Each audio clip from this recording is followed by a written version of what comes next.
Hello and welcome to another episode of Run Till You're Done. The guest that we have today we're in for a great story. Like Jasmine Paris, she frequents the Pentland Hills as a training ground and is also a Salomon sponsored athlete. Being sponsored with Salomon is impressive enough, but as well as this, she does fantastic work representing the Black trail running community. And even more so on top of that, she holds down a full-time job and the most important job, being a mum. So welcome to the show, Serena Broadway. Thank you. I think that's the first and last time I'm ever going to be mentioned in the same breath as Jasmine Paris. And do you know what? I go up in the Pentlands quite early in the morning, and I know she does too. Never seen her. But I think that's best for Jasmine because I don't know if she'd be of getaway. Now, you might have seen her, but just in a shadow. Maybe.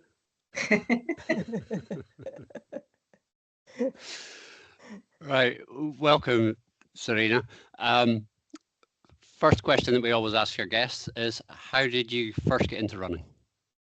I first got into running after having my second child.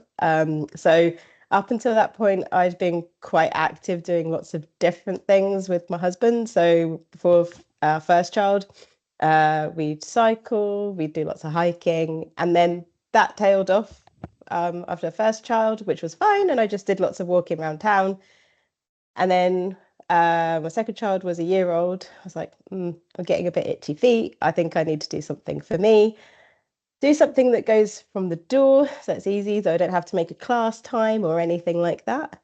And actually did a couch to 5K with a social running group.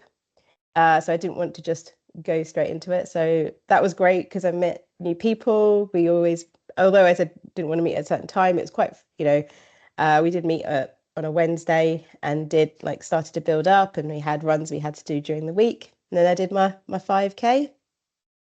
And then it all kind of spiraled from there. So that's how I started. I just wanted to move. I just wanted to do something for me and a bit of time for me. And yeah, I found this group of people that started talking about races and half marathons and marathons, which I thought was absolutely nuts. So I was like, why would you do that? Why would you run that far? So it really was just a way of kind of getting myself out and about. So that's how I started, and it kind of spiraled a bit. And you mentioned people talking about races, which is a really nice segue into the next question. From doing your 5K, what was your first race? My first race was the Movember run, 5K run around Holyrood, which grim because it's 2K uphill, up, basically skirting around half the seat and then 3K down. So that was my first, and actually I just looked at my Strava, and I did it. My eldest did the mini mo beforehand, and I did it with a friend. So yeah, that was my first, just 5K around half the seat. But I think it was doing it with someone, and actually both of our kids did the mini one as well. Neither of my kids are into running. Everyone asks me that. They're not into it. They're into supporting. Arm them with a cowbell. You'll hear them a mile away. They will cheer people on with real kind of ferocity.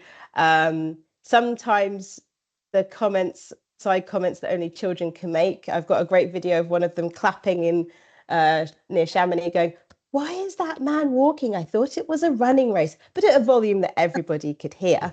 So, there's the positive and negative kind of cheering. But that's what I kind of liked from the races, that I was doing it with someone. And I think the majority of the races that I've done, either I've done it with someone or I accrue friends. I don't always see that kind of thing as negative. I've been, during the West Highland Way race, I've run across Rannoch Moor in the reverse direction and sort of stopped the people, and they've been walking, and said to them, oh, what's happening today? Like as if I didn't know what was happening. And they went, oh, there's a running race. So I turn around and say, so why are you walking then? And then suddenly they run again because they feel embarrassed about it. It's like, I'm just trying to encourage you to get moving. So I see it as a positive. Yeah, and walking's legitimate, by the way. I'd just like to say, because people, you know, I walk a lot because people are like, how do you run for that long? And I'm like, secret, don't. Yeah. So yeah. It's like you walk up the hills. I mean, I'm sorry, anyone that runs up them, probably Mike, is insane. I don't see a logic. But if you're feeling embarrassed about walking, which I'm not saying it is embarrassing, but those people obviously were, it shows that they could be running. And when I said it to them, it wasn't going uphill, it was walking along a flat piece of ground. So in their head, they just needed something to push them along. I often do it like if I'm walking and I'm like, come on, Serena. One thing I did a race with my friend, other Nikki. So I did a race with her and she says this phrase, shall we trot? So sometimes if I'm not with her, I'll just say that and it just kind of starts me going.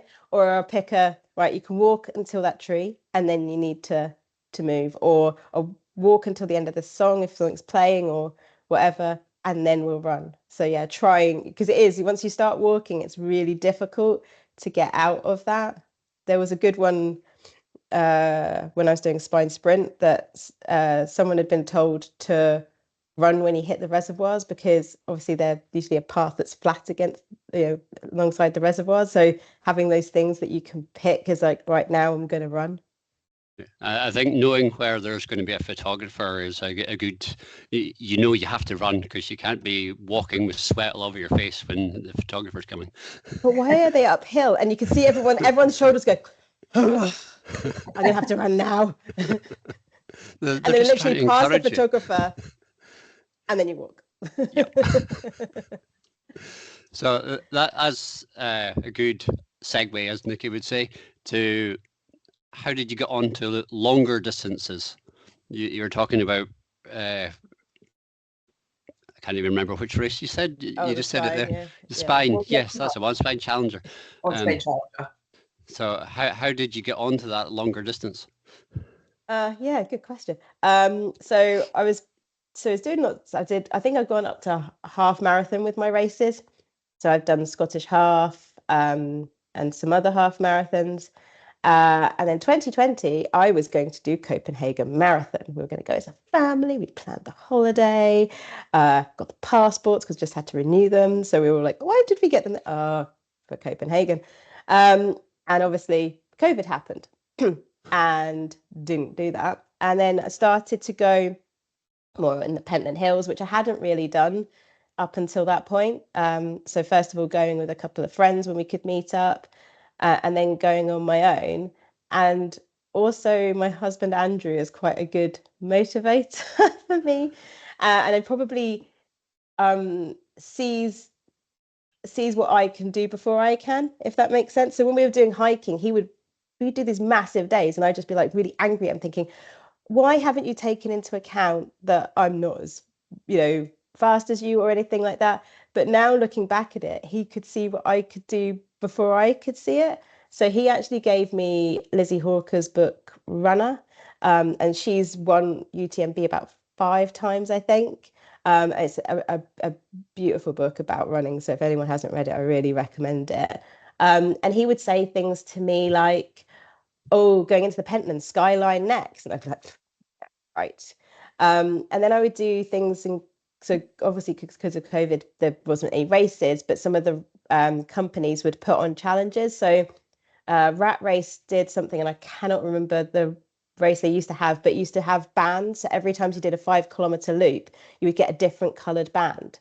So they did it over a weekend. So if you accrued these 5-kilometer increments, you would then get, it's called Run Stock. So you would get these bands. And I was like, oh, I might do that over the weekend. And some of the other people in the social club, I were like, oh, yeah, we should do that. And I kind of broken it down. So I think I did like maybe 30K like on a Friday. And then I went and did like a 10K run. And then I think we all met up on Sunday. And then I looked at the different coloured bands. And I think like the 80-kilometer one or something was like purple. And it's my favourite colour. We all sat down for Sunday lunch or Sunday dinner. I was looking down. And I was like, oh, I'm like 12 kilometers off doing like the maximum distance. And Andrew just looked at me and goes, you're going to go run after this. And I do not recommend running after a roast dinner, but I did it. I was like, oh, this is grim. And I think it was then when I did things like when I was supposed to do the Copenhagen Marathon, I did the 7 Hills of Edinburgh just as a solo run. So I went from my door and did the 7 Hills. And it just started to kind of like, or maybe I can do a little bit further. If you do 80K over 3-4 days, like, can you condense that and do that, over one entire period? And then in 2021, I did Ultra X Scotland, which might have been the first time they did that, I think. And it was still kind of COVID-y, so you had like 30-second increments and stuff like that. And it just showed me a different kind of race. So when at the start, I was like, I felt I just can't explain. Like I still get nervous, but I can't explain like people looked like they knew what they were doing. This is the first time I've done it. Can I do this? And then I saw another woman who looked exactly the same. I could just see in her face, and I just kind of went up to her and goes, this is a bit crazy, it's a bit nuts, isn't it? And we just had this exchange of like, oof, I don't know why am I here now? And we'd kind of gone off, and I think I saw her at the end, and we kind of had a hug and a well done. And then she'd found me on Facebook because I was doing that to raise money for my friend's charity. And she donated to that and then sent me a message on Facebook and said, oh, if you're ever back in Scotland, because of my accent, she was like, be great to run with you. And I was like, oh, well, bad luck for you, because I actually do live in Scotland. And it just started that kind of like, that trail running is a little bit different for me, that you do like have maybe more exchanges, because, I did talk to quite a few people in that race. And then in the same year, I did Ultra X Summer Series in Yorkshire. So 2 relatively local races, and then got the points I needed to put in for OCC, which is a completely different system to now. It was much more accessible. I didn't have to go and do their mandated races. I could do ones that worked for me and my family. And I got in. I was like, oh, crikey. And that's kind of how it started. And then to get into, we'd followed Spine Winter for quite a while. And I love that. And everyone keeps saying, oh, you're going to do it. And I'm like, no, I'm not. Because it's like Christmas, then Spinemas. That's how it goes in our family. Like literally like, oh, Christmas, New Year, Hogmanay. Right, we wait now for the Nutters to be going 268 miles up the Pennine Way. We watch the daily updates together. I'm there tracking the dots. And as I've got more into the community, I know more people behind those dots, which is lovely as well.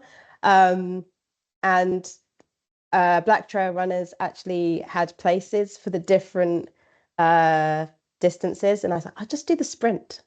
Just only just a sprint. That was like literally my training. I was like, it's just a sprint.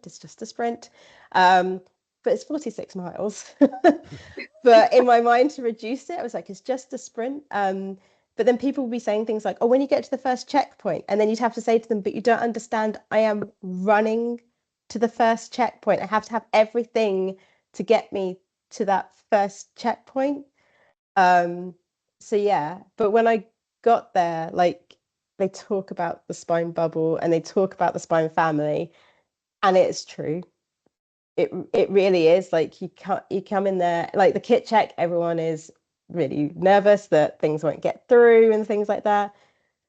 But I had conversations with people. I stayed at the youth hostel. Recommend if you're going to start from Edale to go in the youth hostel, and just had exchanges with people. And now they're my friends. And then I went back the next year and they were like, I thought you said you're only going to do the sprint. I was like, yeah, I know I did. And then I got to like checkpoints and there were people that I'd run with the year before and they were like, oh, you're doing so well.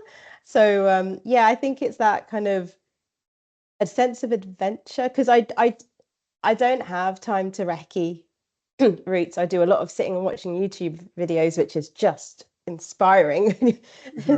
Kids coming, what are you doing? Why are you watching someone walk? And it's like, because I need to understand like where you go next. So it's really that what's coming up, that sense of adventure, and also then these amazing people I meet, their stories as well. So that's kind of how I ended up on this crazy journey of ultra distance running. I've never heard of it referred to as spineless before, but I totally understand what it means. And yeah, I agree. And we are using that going forward now. Oh, you have to. It's spineless. You're like, here we go. And it's so true when you say that you start to get into the Spine family. I went to the finish line at the start of the year I had the day off and I had this major pull to go and see it. I really, really want to go. And down I went, and it was brilliant just to even have an hour. And it was so cool just to see it in the flesh and see the hotel. And I think, yeah, that's not going to be the last time I'm going to see that. Even if I see friends finishing or one day do it myself, but who knows? But even when I was doing Challenger South, like we had a bit of an incident, and the safety team had to come out and take someone that I was running with away, and they were like, "Don't worry, we're going to get you warmed up. We're going to get you back out there." I was like, "Oh, okay," because in my head, like, well, this is a DNF. That's fine. I'm happy. I want that person to be safe. And they were like, "Nope, we'll get you warmed up, and you'll be on your way." And at the end, like checking all your messages, the safety team, like someone from the safety team messaged me and said, been following your daughter. I really wanted you to make it. And you know, so even though they're in it and doing all their safety stuff, they're still wanting you to finish. And yeah, it is something special. The way you said it there, we had an incident and they had to be taken away. It was like, where did they get taken away to? Oh no, okay. So I was with a group. We ended up being a group of 4 going from Malantan. So and we had made the decision to go. Like it was not that summer race. Everyone kept telling us how awful the weather was and how much better winter was, which is just great when you're in it. And one of the party had got cold on Fountains Fell. So we had to push forward, come off Fountains Fell, and she just was very, very cold. So we wrapped her up. And, you know, the ethos of Spine makes people like, you want everyone to succeed and you want to make sure everyone's safe. That's not the case with other races that I've done, because people have paid a lot of money to do their race. I don't necessarily think they would stop to help. So we wrapped her up, got her, kept her warm, pressed her kind of SOS, and the safety team came and got her all warmed up, and she was at the end. She saw us finish and she was fine. So that's the story of that. But it was just wanted to make sure that she was safe and well. And I was like, if this is a DNF, this is a DNF, and I don't care, because I want that person to be okay. Yeah. So you've took us through quite your running resume, and thank you for sharing that, because it was brilliant. But let's bring it up to current day 2025. You've had quite the year, haven't you? Yeah, not the planned year that I thought I would have. So last year I did Dale's Divide, which Dale's Traverse, sorry. Dale's Traverse. Dale's Divide is bike race, and my husband will find that funny. He's done that a couple of times. So I did Dale's Traverse, which is part of Northern Traverse. So Northern Traverse is split up into the lakes, the Dales, and then the Yorkshire Moors. And I did, if anyone followed Northern Traverse last year, it was in a named storm. There was some pretty hardy people going out in the lakes in a named storm. They had to divert the route because of it. Me and Nikki had an interesting time in the Dales Traverse. But it was doing it with Nikki, was great fun. It wasn't like the race where you're taking it was head down, let's get this done. Everyone probably remembers last winter, which was just wet, Like the paths were rivers, everything was sodden, the bogs were very boggy. It was, and it's in April, so you can get glorious weather, or you can get what we got, hail, horizontal hail. It was, it was quite hard. And then I think Nikki turned around in the car, said, oh, never doing that again. And I was like, and then I have this group of people that we've done like races together. We do like kind of relays together. And I just said, and I waited. So then obviously quite soon after those races finished, it opens up spots for next year. And I sat there and I think I want to enter, but then I didn't. And it was like full. I was like, oh, well, there you go. I'll put my name on the waiting list, but I won't get in. A week later, or even maybe a few days later, I just get this message being like, your spot's open if you want to go and do Northern Traverse.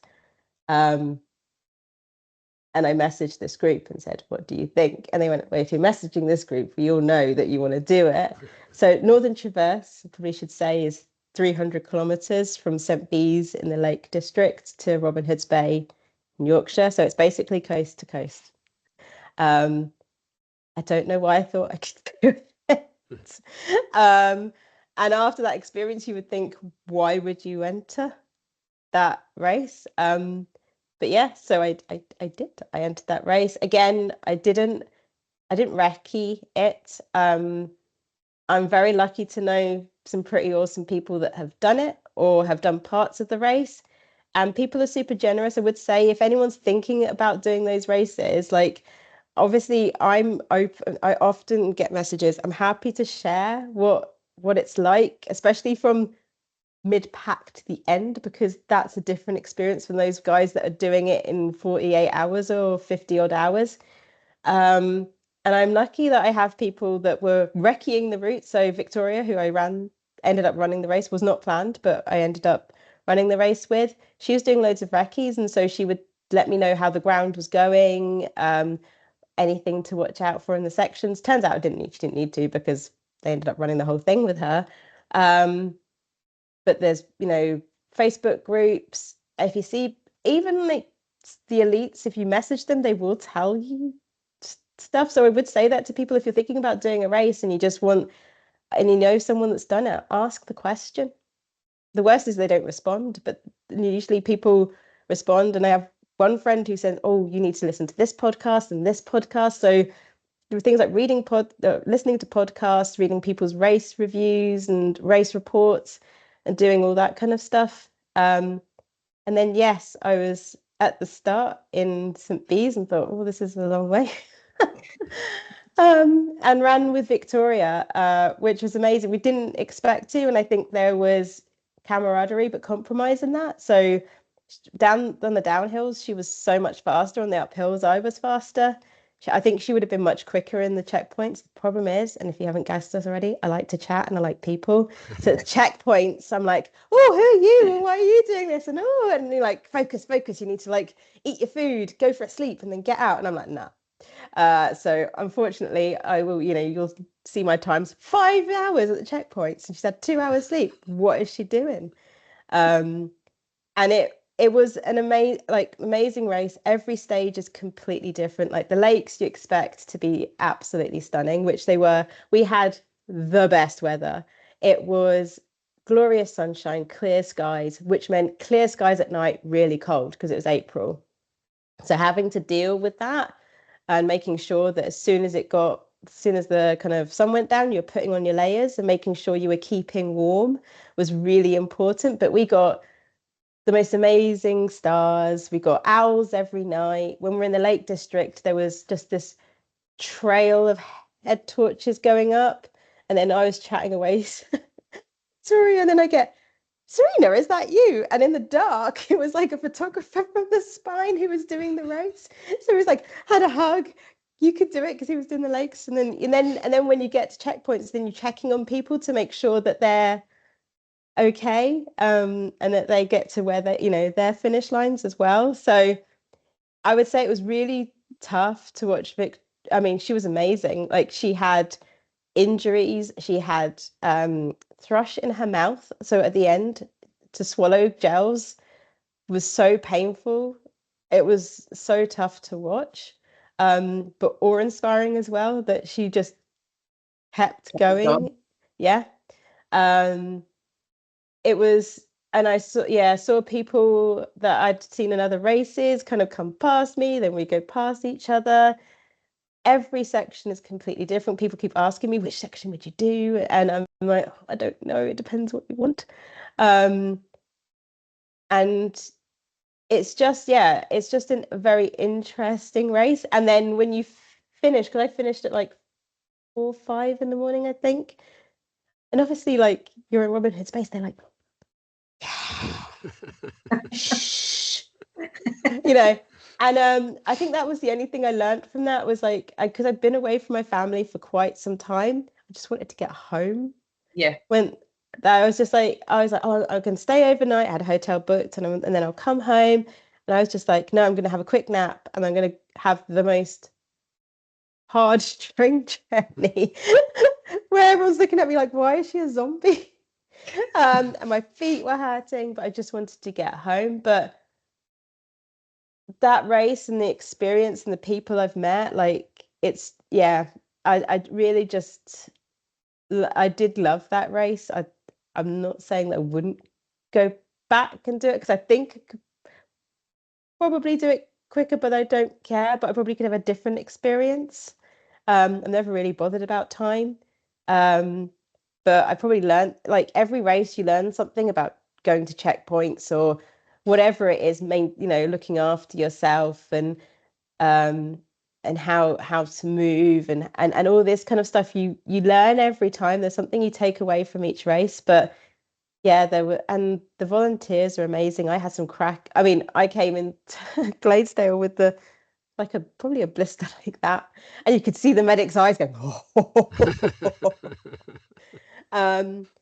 But they just want you to help you get through to the finish. So it was such an amazing experience, and that was the race. It was a lot of money, I'm not gonna lie. Like, that's the thing as well, it's a lot of money. And I was like, I would like to do these kind of, see people go off and they do like the West Island Way, or they go and do coast to coast on their own.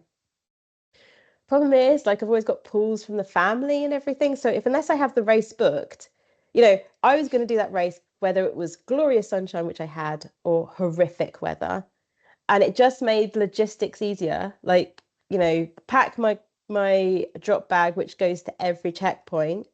And I know that I'm going to go there on that date, and I know that there'll be the infrastructure I need, rather than having to think about the B&Bs I'm going to book. How long is it going to take? If I'm if I'm slow on this leg, just don't have the mental capacity for that in my life at the moment.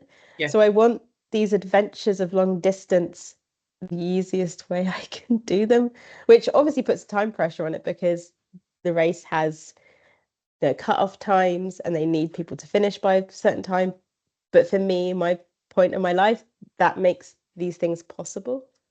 I think it's good as well that you highlight that, because aside from the running, and I think a lot of us do seem to forget, there is life outside of running, and it is so important to have that support network. Your husband does sound amazing, and you said yourself he cycles. I know he's done some big events himself, so it's great to have that tag team between you for the childcare and life in general. But what I was going to ask off of the back of that, just to clarify, you went from the smallest event to the biggest one, is that right? Yes. In the Traverse series. Yes, I did. One, former guest Johnny Kilpatrick, he came third in that. We interviewed him just after that. So that's the one you've not done. The lakes? Yeah, the middle one. So they all tag in together. So I've done the full amount. I haven't done them as single ones. So yeah, we did the Dales one because in our heads it was 50k. But the thing to remember is it's 50k, but 37k until the checkpoint. Mm-hmm. But in my mind, now warped by the spine, which is not good, because Nikki was like, "Oh, this is quite hard." I was like, "Yeah, but this is quite good because I can wear my, I was running my wearing my running vest rather than wearing a backpack. And I was like, oh, 37K to the next checkpoint. That's fine. Because, I'm used to spine where it's 46 miles. But that's something to bear in mind for people that are wanting to do this. I think the Lakes probably has more checkpoints or places you can stop to get stuff. Yeah. Than, say, the Dales. And the Dales, when we did it, so the Coast to Coast is now becoming a national path. So they're doing a lot of work on it. When we did it, and it was much wetter when me and Nikki did it compared to this year. The first year we did it, we were going up to like probably our calves, if not a bit higher, in bogs. They're now flagstoning all that. And I was saying to Nikki, there's boardwalks over the bogs, and it was so much easier. And I think give it a couple of years when all that work is done, and the record that Damien Hall's set is going to be smashed. Yeah. Because it's a completely different route, which is something to bear in mind when you do these ultras. Like, people go, oh, would you go back? And I was like, but the time would only sits those circumstances. So when it's completely boggy and wet, you're never going to be as quick as when it's bone dry and now has flagstones and boardwalks. It's completely different race. And you've done the original course now as well, so yeah. So and then CCC was not planned. I put into the ballot in January, and I was like, never get in. I never get in. I think I had 2 or 3 stones from Nice, and I was like, won't get in. And then the thing to think is you put in December, and then you find out in January. So it's super quick. It's not like London Marathon, who like to keep you dangling until, it's really quick. And I knew a lot of other Black Trail runners had put their names into the hat. And I saw the email. I was like, oh, UTMB, CCC. And I was like, waiting for it to say, oh, unfortunately. And I was like, congratulations. Oh, no, open this. Phone Sabrina and swim down the phone. But it also meant I'd already booked Seven Valleys, which I'm doing in 3 weeks' time, because I'm doing it with someone I met in Spine. And we've got plans for next year. He said, but we've got no plans for 2025. So he's like, I said, well, let's do something in the Lakes. And he was like, let's do something in September. And so we're like, let's book Seven Valleys. I was like, fine, because I'm not going to get into CCC, so that'd be fine. And then actually when I got into CCC, I messaged him, I was like, I just don't think I can do this. I think, unfortunately, I'm going to have to pull out of Seven Valleys. When you make a decision and it just, as soon as you say something, you're like, oh, this doesn't feel right. So I messaged him back and I was like, okay, I don't feel happy with this. This is what we've planned. So I will see how my legs are after CCC. I will be even slower than I usually am. And you can find me every time I say CCC or Chamonix, UTMB. He's picked jelly babies, which, by the way, I don't think I can carry kilos of jelly babies. So I'm going to have to owe him in arrears. And then I'm just worried about how many jelly babies and his probably nutrition intake after that. So that's how this year has come about. You've mentioned 3 enablers. I'm not going to say an enabler in a bad way. I think it's it's a good thing for you because it's making you go out and do the races. There was Nikki, Victoria, and somebody in the Seven Valleys. Do you want to give them a shout out? Carl, yeah. So Carl, we met doing, this is the crazy thing. So we had that experience in on Challenger South, and I was like, that was an experience. And we sat down together at the end of that and had a chat. He had rolled his ankle at mile 16, by the way, and it was huge. When he took his shoe off, I just did like a double take, and I was like, you need to get a medic to see that. Nothing was broken, it was just badly sprained, but he had managed to run over 100 miles with that. So we were, the week after that, we were kind of exchanging messages. I was writing things and saying, this is how you remember it, kind of thing. And so we kind of had that experience. We're just chatting a lot. And then he sent me a message on the Saturday afterwards. So I think we finished on the Monday, the Saturday afterwards. So it's been a nice day here.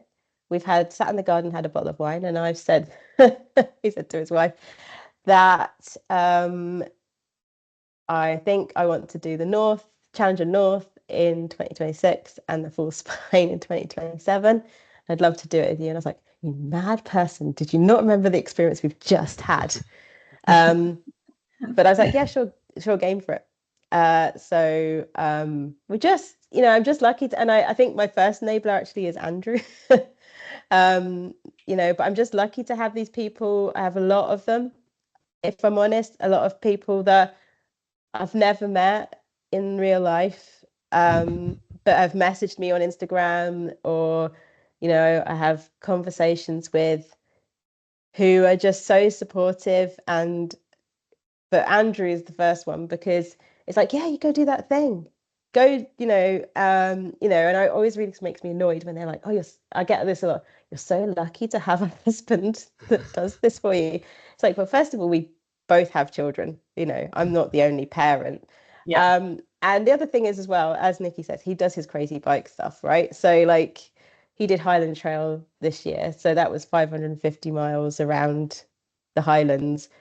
Some points carrying his bike, which I never understand. I'm like, you've got, the whole point is the bike makes it easier. Why would you carry it? So we just want to show our girls that it doesn't matter what it is, but if you really want to do something and you find that thing that makes you happy or pushes you a bit beyond what you thought was possible, to really give that the time it needs, which isn't easy. It's early mornings, you feel tired, you feel rubbish.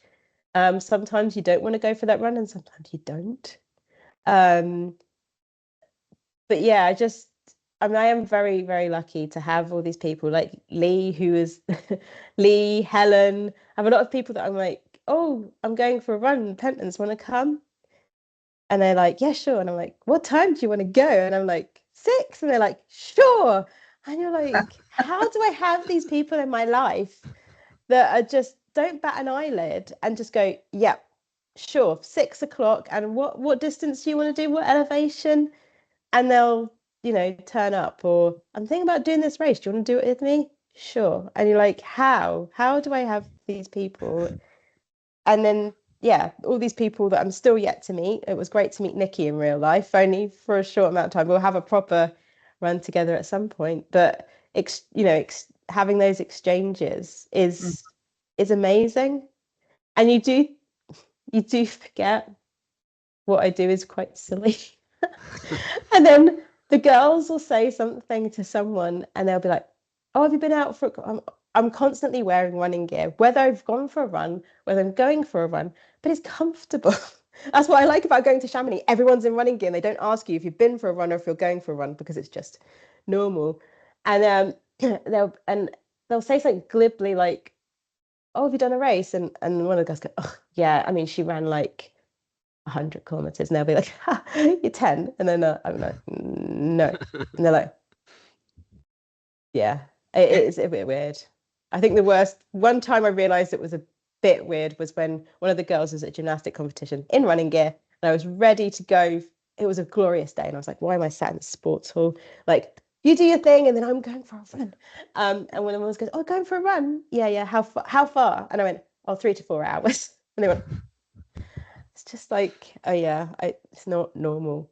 But it is easy to forget, as you say, because as we said there earlier on, the Spain Sprint, it's only 46 miles, and it is normalising it like amongst the runners. Like what we do is nuts. But then when you say it to a normal person, they do look at you. I mean, it's easy for us to forget. It's more or less 2 marathons, just shy of. Do you know what I mean? It is crazy.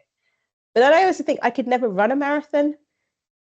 So people come to me and like, oh God, I was like, I haven't run a marathon. I haven't run a road marathon. I don't think I could do it because they're disgusting.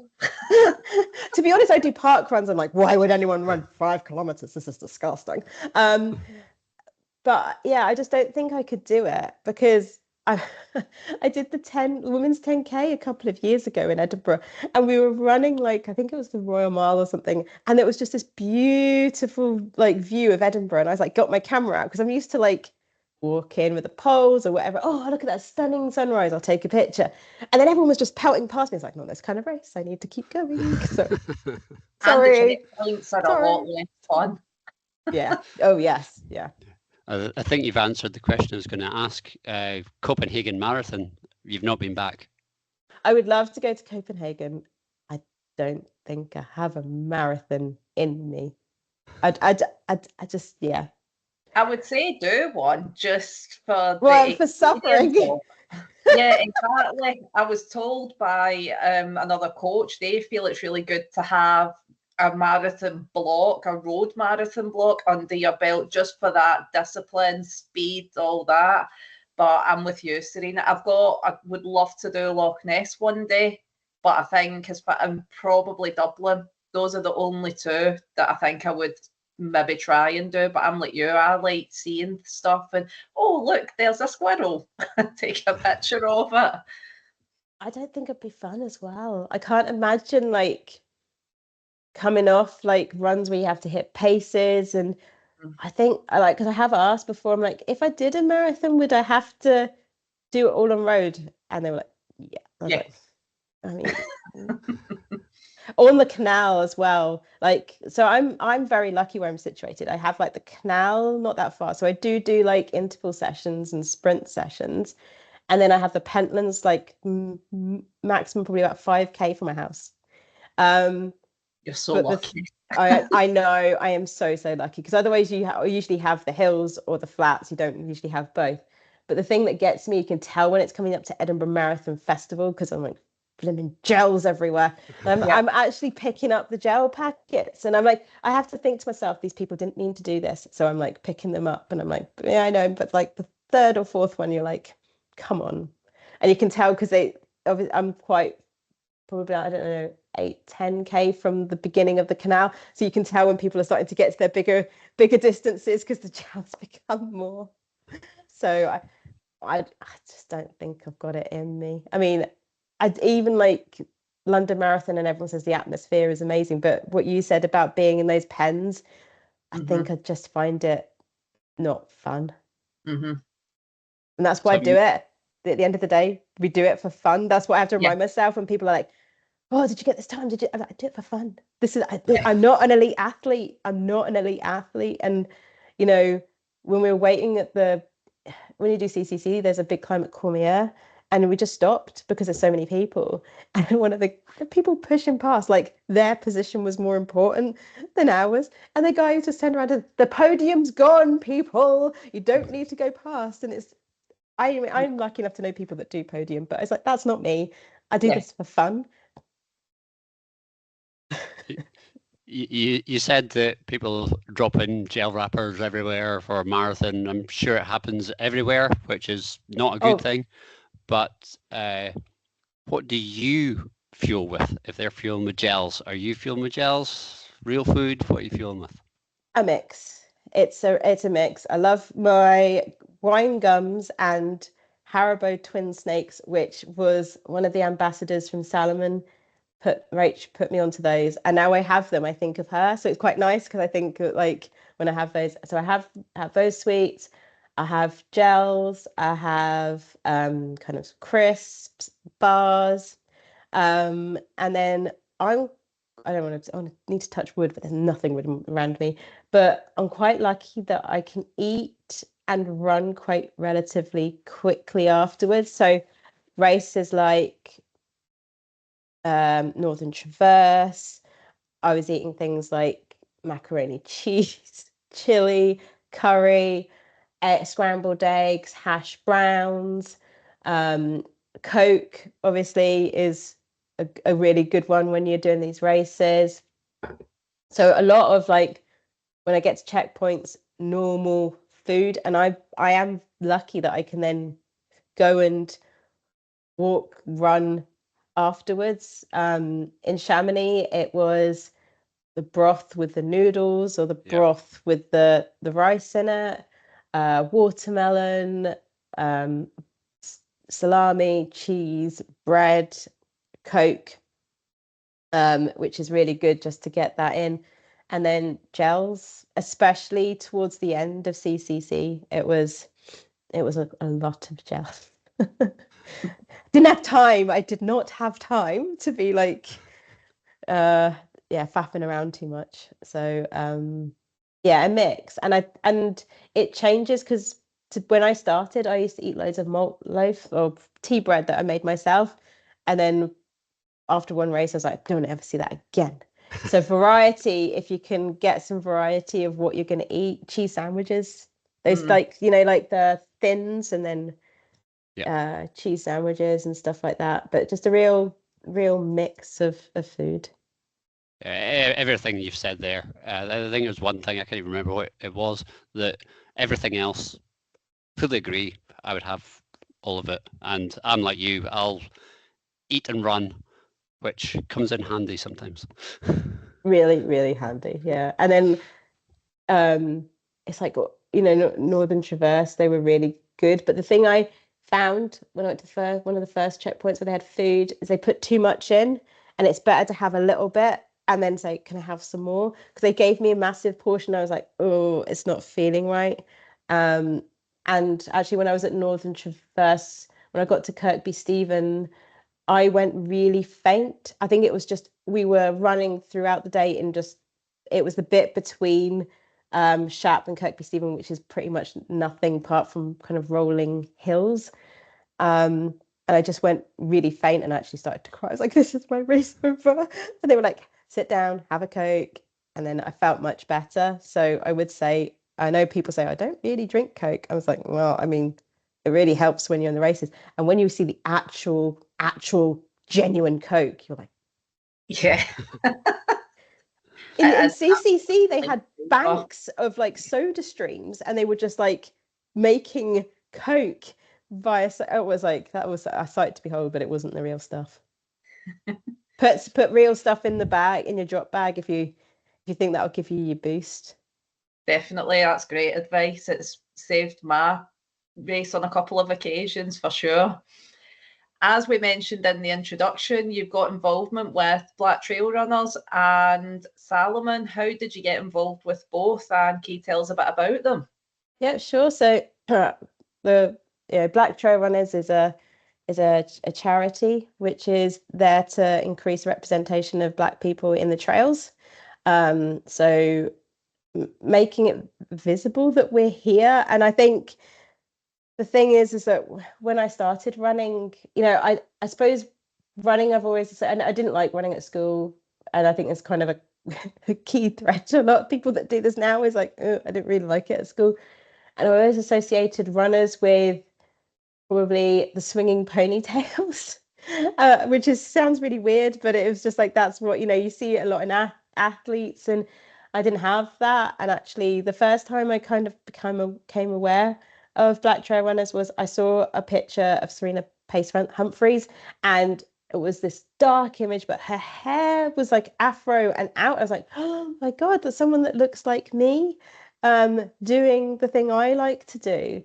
And actually, when I went out to Chamonix in 2021, like we made that a family holiday, and I have so many amazing memories from that. But I also felt really isolated, and that I wasn't represented in a lot of the kind of marketing that they do, but also just the demographic that go to the races. It just didn't feel like I belonged. And then when you're starting on that start line, like, do I belong here?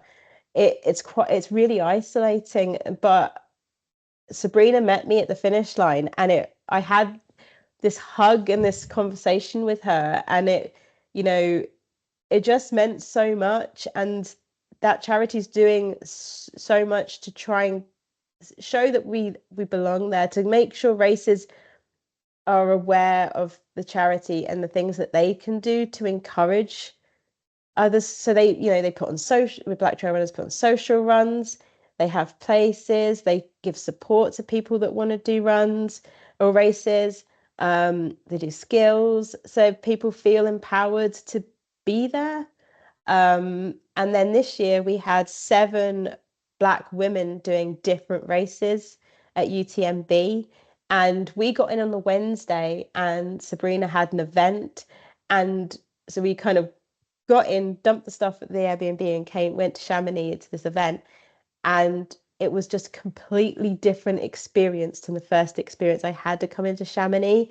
You know, there'd been 3 women who'd already done their race. They'd done ETC, which 15 kilometers, 2,000 meters of elevation, like unbelievable. So they were on the high from that. And then I saw Rebecca again, Juliet, Sabs and myself were still to run. We were there launching Here for the Women's Race with a collaboration with Black Trail Runners. So they have a t-shirt that you can buy and some of the proceeds go to the charity. And, you know, I've had conversations and then see people do a race and it just feels so good to people who are like, I feel like I can do it. And it's like, you can totally do it. And it's just such a supportive environment, you know, for people to have conversations about how they feel, how the races make them feel. And yeah, it's such a supportive and community. So it's really important. And the thing is, a thing to bear in mind when people see, especially Sabrina, but there are obviously other trustees as well, Sunny. But what we see, the work that she does, is like an iceberg. We see the tip of it. She's having a lot of conversations with a lot of brands, a lot of organizations that want to maybe slap their label on it, but don't want to do the work. And she's, you know, the trustees are really, you know, you have to be in this, you have to understand it. You can't just want to put your label on it for a particular race. So that's, you know, I'm forever grateful to them. And if anybody wants to know more, I would say read Sabrina Pace Humphrey's book, Black Sheep. As you know, I read that book and it sounds really stupid because I didn't think I was the only person, but the experience she's talking about, it's like, oh my God, she's experienced the same things as me. And she talks a lot about her past, the things she's experienced, some horrific things in races. And she, you know, I feel grateful because then I don't have to share like my experiences, because what you have to understand is people sharing their experiences is their trauma in some cases. And the analogy, and it sounds quite glib, but it's like saying, oh, you know, we're doing something about road traffic accidents and you were in a road traffic accident. Can you explain to me how that affected your life? Some of these, you know, these experiences you're talking about, you know, it's really painful when you think about the things that you've had to endure. And if I can point to say, look, go read Sabrina's book and understand what people are having to deal with. So the support that goes behind that is really important. And yeah, it was just such a different experience. I was on the start line with Juliet at CCC as well. And it was just great. And like she'd just written a post and she's like, well, she could spot me because like there was only 2. Well, we could only see 2 of us, which I mean, it's handy, but it's not what we want at all. And there were 7 of us this year, but we want more. And it shouldn't be a closed community. And I think, you know, I've talked about how I got into OCC last time, but to get into CCC, I didn't have to do Nice, but I ran in Nice. I did 1 race, but you get emails from UTMB and going, oh, if you got 5 stones, you're more likely to get in. And it's like, yeah, but how much do those 5 stones cost? Yeah. Mm-hmm. So yeah, that's a bit about Black Trail Runners, but I would suggest that people go look, support, buy the t-shirts. The one thing I'm quite keen on is that change doesn't come from the minorities. Change comes from everybody supporting the minorities. So don't just look at us and go, you're doing a good job. How can others support? You don't have to be Black to join Black Trail Runners. Allies, we need our allies as well. So don't think, oh, I'm not Black, I can't join. Please join Black Trail Runners and see what you can do to help as well. I don't know if you'll know, Serena, but you say there was 7 women black trail runners at UTMB. Do you know how many males there were? So from Black Trail Runners, so literally that's from our group. So there may have been more. I Right. don't think UTMB publish any ethnicity stats, so it'll be hard to get on that. And it's one thing Black Trail Runners are pushing for, because how can you know if you're making a difference if you don't take that data? So a lot of races that are affiliated or work with Black Trail Runners do publish those statistics. But from Black Trail Runners, there was Simba doing UTMB. But yeah, it is a lottery, all right? But you have to be in it to win it. Yeah, I was going to ask, what can brands and races do as a podcast? What can we do? We've had yourself, people like yourself, coming on talking about these sort of things. We had Karen Nicol and Debbie Martin Castani about the women's side of how do we get women involved. So it's like, what can people do? And I guess you answered that by looking up Black Trail Runners, go and buy the book, read the book. Is there anything else that Sabrina we can puts do? in the book? There is a thing about how to be an ally, and I really would read the book and read that and get involved in it. Like, wear the t-shirts, wear the buffs, find out what are the barriers for races. It is getting involved in that and having those conversations, and not wanting to be in it to be seen to be doing it, but in it because you want to see a diversity in the people that are doing your races. Yeah. I mean, I think for women, there's obvious things you can do. So making sure there's period products, etc., in there. But even still, like, some of the race marketing is to be desired, I would say.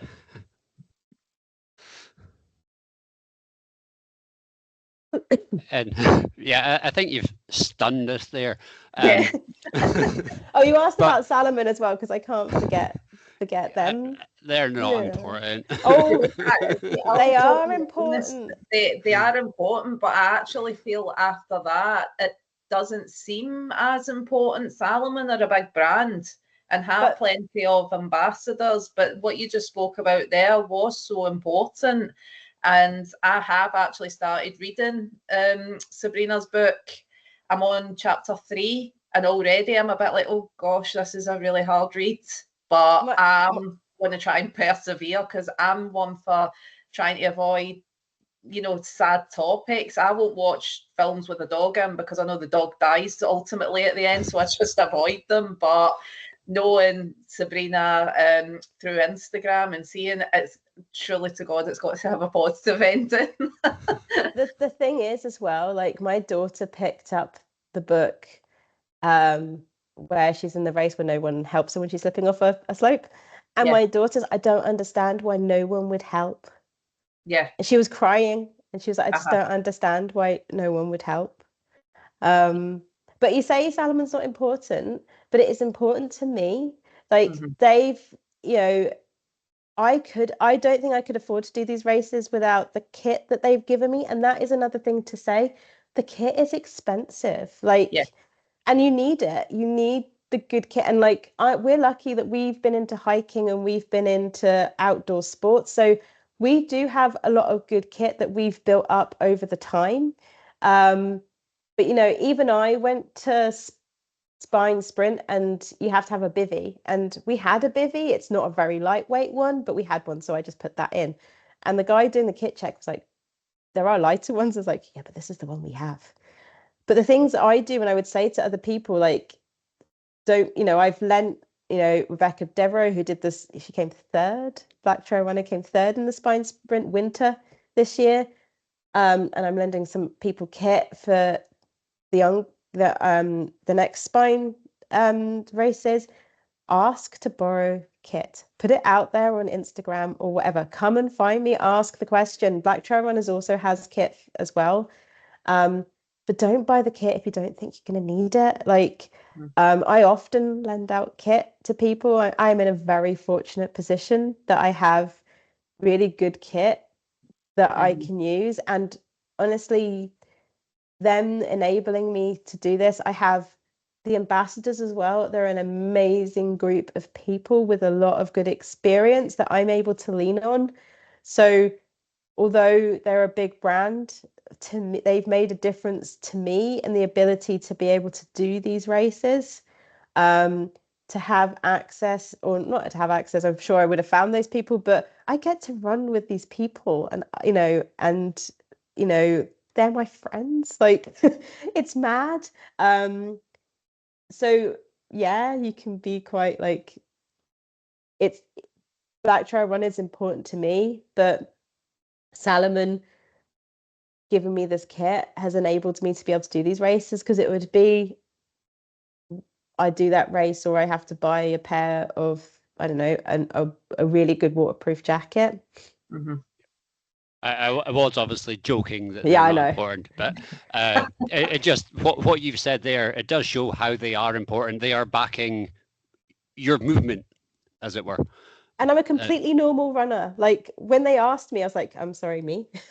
I don't podium. I run pretty slow. Do you know what I mean? I'm a mum. I just, I'm not, I'm just a normal person. And so I was like, me, you, okay. And it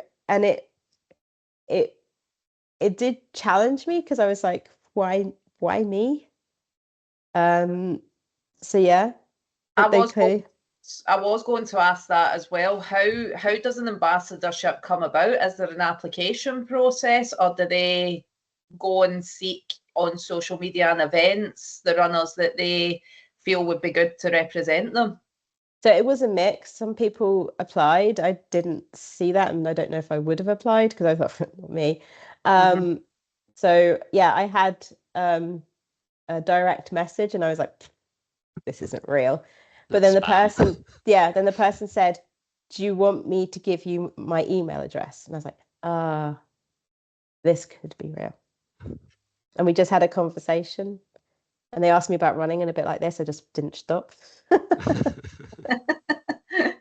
That's not a bad thing. It shows enthusiasm, and you're a fantastic ambassador for Salomon. I try. And next question, and it might be a Salomon sponsored race, or choose any other one, because there are plenty out there. What would be your favorite race? I've done. Done Anything? Or bucket list, or you choose. Oh, Don't say bucket list, Mike. That's the next few questions ahead. I really find it difficult to nail down a race that I would say that was my favorite race, because they all give you something different and an experience that you can lean on. So, when you think things are hard, you're like, oh, do you remember that time when we were slogging up Fountains Fell? We couldn't see anything, and it was raining and it was miserable. Or, when you were running in the Alps in a pinch me moment and you're looking around and seeing these mountains. I'm just very fortunate that I've done some amazing races and met some amazing people. I always love the races I do with my friends. So we did a relay across Scotland. We've done Loch Ness 24. This year we did Scurry Two Bridges.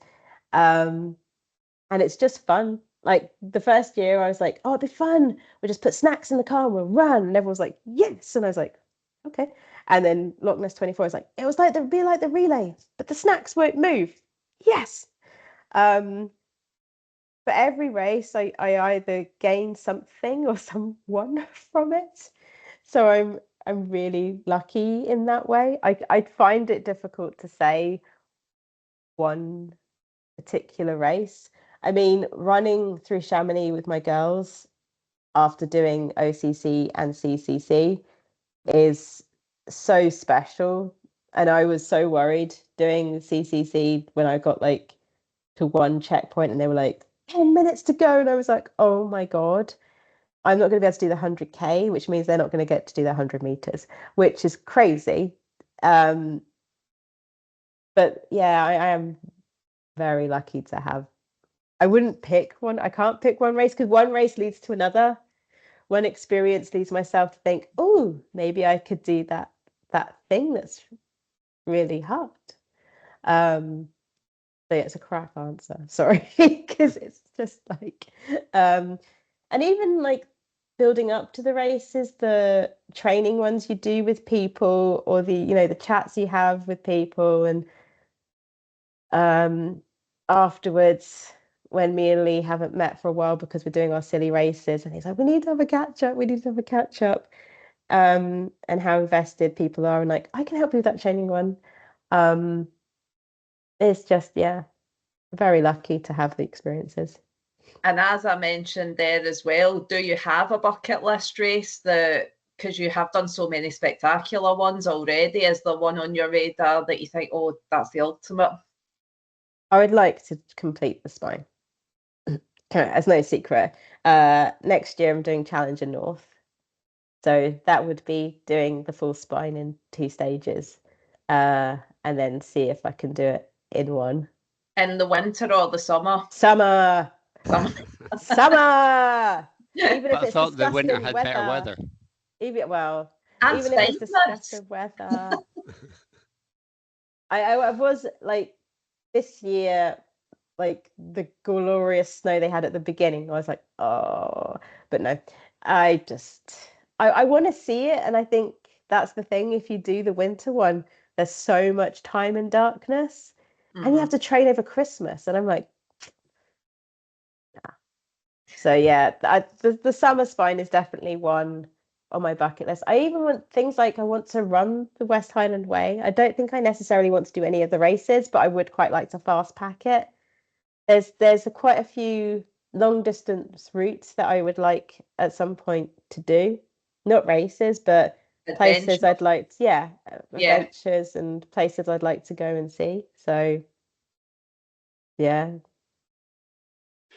So leading on from that, the question that we always ask is, why do you get out there? Why do you run? Oh, that's a good question, isn't it? I run because it does help me mentally as well.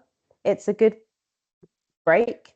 I find, sometimes when you're, mulling something over, I quite like to go for a run. One, to get away from like sitting down and thinking about it, but actually one foot in front of another, you might mull it over in a different place, and it's like clicks. Or to completely clear my head. I am not someone that can do yoga and get into that kind of quiet space. My brain is all like, I haven't done it for ages, but I'd like doing yoga, but I'd be like, oh, and then I can put this on, and then tomorrow I have for dinner this, and then I don't forget to put that in so and so's bag, and then tomorrow I'm traveling here, so I need to, and my brain's just when I'm running, for some reason it doesn't do that. So probably the only time that my brain is the most quiet is when I'm running. But I like to move. Like I've always said that it might not be running forever. At the moment it's running, but I like to move. I've done cycling, done hiking, I like to move. I like to get out there in the outdoors. To go to the same places, same views, and see it over the year. So when you get to the, winter of the Pentlands and seeing it all white, and then you'll start to see, it turn green, and then you'll start to see the gorse of yellow, and then now it's, the heather of purple heather. It's really nice, and I can get up at ridiculous o'clock, and the sun rises and the sun sets. More I see the sun rises. I tend to run first thing in the morning rather than last thing at night. But even that, like seeing that and then seeing the sunrises, and I still do take pictures of animals that you don't necessarily see a lot. And my youngest is like, what did you see today? And like, a sheep. It wasn't very interesting. Sorry. Or you say you saw something like, I saw a weasel slashed out, because I don't know the difference.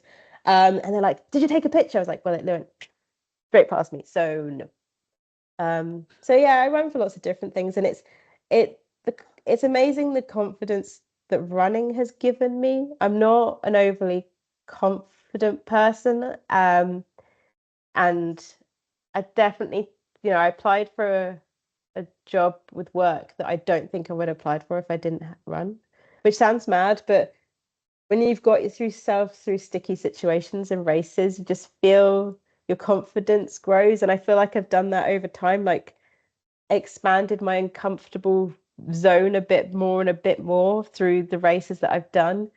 So it's helped me feel a bit more confident as well. Yeah, I think you have answered the next question was, what do you think about when you're running? And you try and think everything about and nothing. Yeah, so that's a valid answer. So we're going to move on to the next one, which is our awkward question for the day, and it might not be. Who would you like to run with? Alive, not, with this, not, fictional, real? It's up to you how you answer it. When you run with people, it's such a special thing. So I've run with, I don't necessarily like running with big groups of people, but like if you run with like 3s, 4s, and then when you start to get to know people and you're side by side or in, one to one as well, and you'll share things that you won't share if you sat face to face having a coffee, right? And you'll talk about things, and there's been times where I've just had to turn around and give someone a massive hug. It's such a because they're like, well, this thing's happening, but when you're focusing on getting one foot in front of another, but you're just talking about things. So I'm probably going to cop out here and say, like, I am so lucky. I don't feel like me and Nikki have had a proper run together yet. There's loads of people that I've had chats with. My Instagram is not there to accrue followers. I have a lot of conversations behind the scenes, and I think that's the one thing that's important, is that people send me, like, especially for CCC, sent me messages, and I was just overwhelmed in a good way by the support that people have for me, and I hope I reflect that back out, that when I see people doing their races, I try and drop them a message. And so I'm going to cop out and say there's lots of people I still haven't gone for runs with. There's people like Lee, Nikki, Helen, that it's really tricky because we're all doing races and we want to meet up. So there's probably not one person, it's lots of people that I, not in all one go, because but I really love and treasure that one-to-one time that you get with someone when you run side by side. And me and Lee were doing a run in the Pentlands, and before I met up with Lee, I saw a woman running down and just exchanged a hi, how you doing? Not much. And then me and Lee did the run, and then we were going up the Kips for people that know the Pentlands, and this woman was running down. I was like, hi. And just I will talk to anyone. My daughters love that about me. And people in the Pentlands must love that about me as well. Oh my God, will she shut up? I just want to go. But she said, were you in Chamonix in 2021? And I was like, yes. And she also has children, so obviously I had the girls and was wrangling them.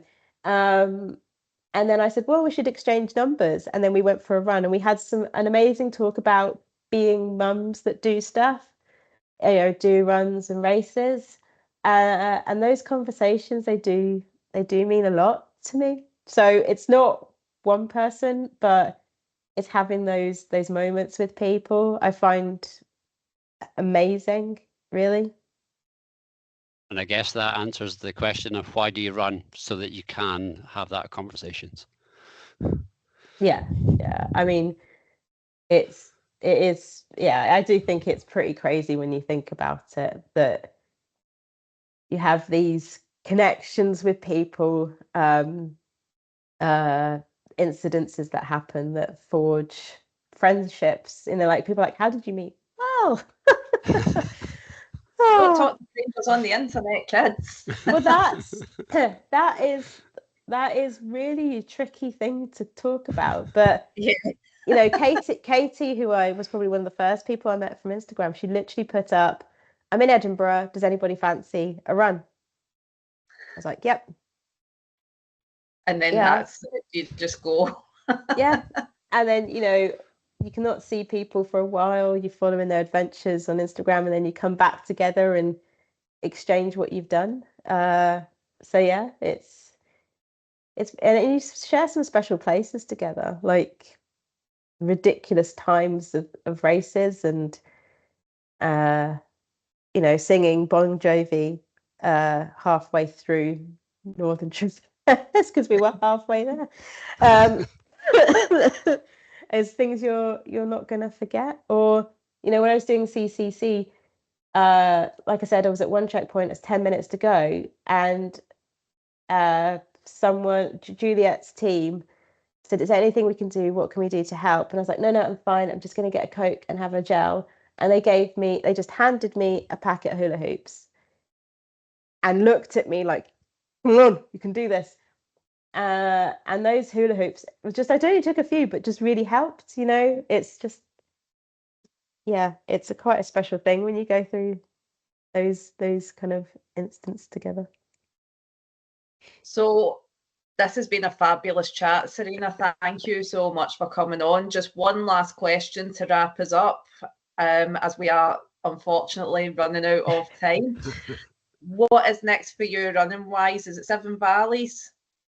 I have Seven Valleys with a bunch of jelly babies to give to Carl, but I'm looking forward to it. I think the reason why I was a bit crestfallen when I thought I'd have to give it up was that I know a lot of people that are going. We're going to share that time with Carl. We're going to have a proper catch up. We've been messaging since Challenger South, but we haven't seen each other, and he's done races and I've done races.